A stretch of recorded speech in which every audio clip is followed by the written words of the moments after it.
kulan ballaaran oo ay maanta yeesheen waftigii xukuumadda ee kormeerka shaqo ku joogay maalmihii ugu dambeeyay magaalada Boorama iyo ISuduwayaasha Gobolka ayaa ka qabsoomay xafiiska gudoomiyaha gobolka ee magaaladani Boorama. kulankaasi ayaa waxaa ka soo qayb galay wasiirka hawlaha guud iyo guriyeynta Professor Ismaaciil Muuminaare, wasiir ku-xigeenka waxbarashada Cali Xamuud Jibriil iyo gudoomiye ku-xigeenka golaha guurtida Cabdilaahi Dheere iyo mas'uuliyiin kale. ugu horeyntii waxaa halkaasi warbixino lagaga dhageystay qaar ka mid ah ISuduwayaasha gobolka oo ka warbixiyay wixii uu qabsoomay wasaaradahooda intii ay xukuumadda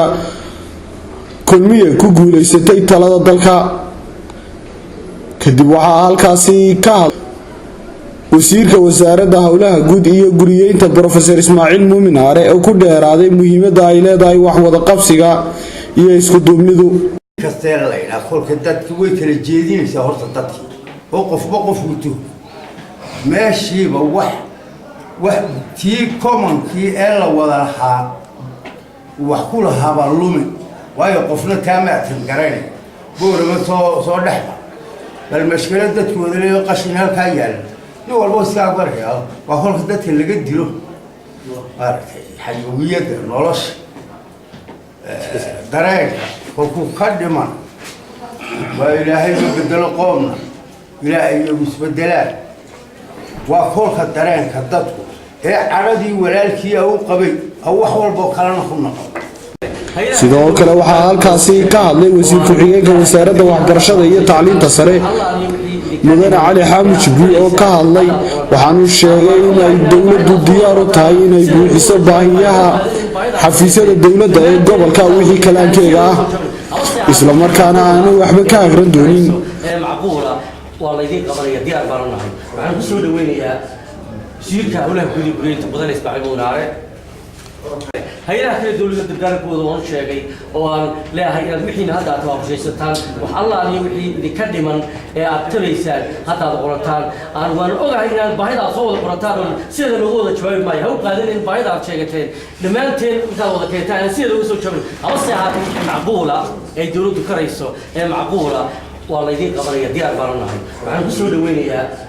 wasiirka hawlaha guud iyo guriyeynta badan Ismaaciil Muuminaare. ugu dambeyntii waxaa halkaasi ka hadlay gudoomiye ku-xigeenka golaha guurtida Cabdilaahi Dheere oo isna ku nuuxnuusaday arrimaha khuseeya amniga isla markaana ka codsaday ISuduwayaasha iyo maamulka gobolka inay ka wada shaqeeyaan nabadda iyo sidii loo adkeyn lahaa. waxa weeyaan wasiirka kulli wadan doona ujeedada socdaalka halkan de waftigu yimid waxa weeyaan balin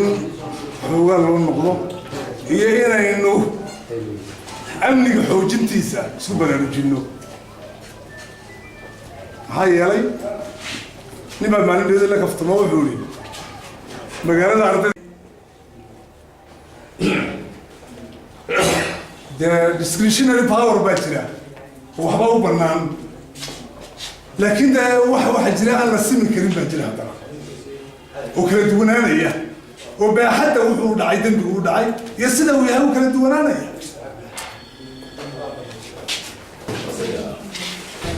Maxamed Xasan xidigta news magaalada Boorama.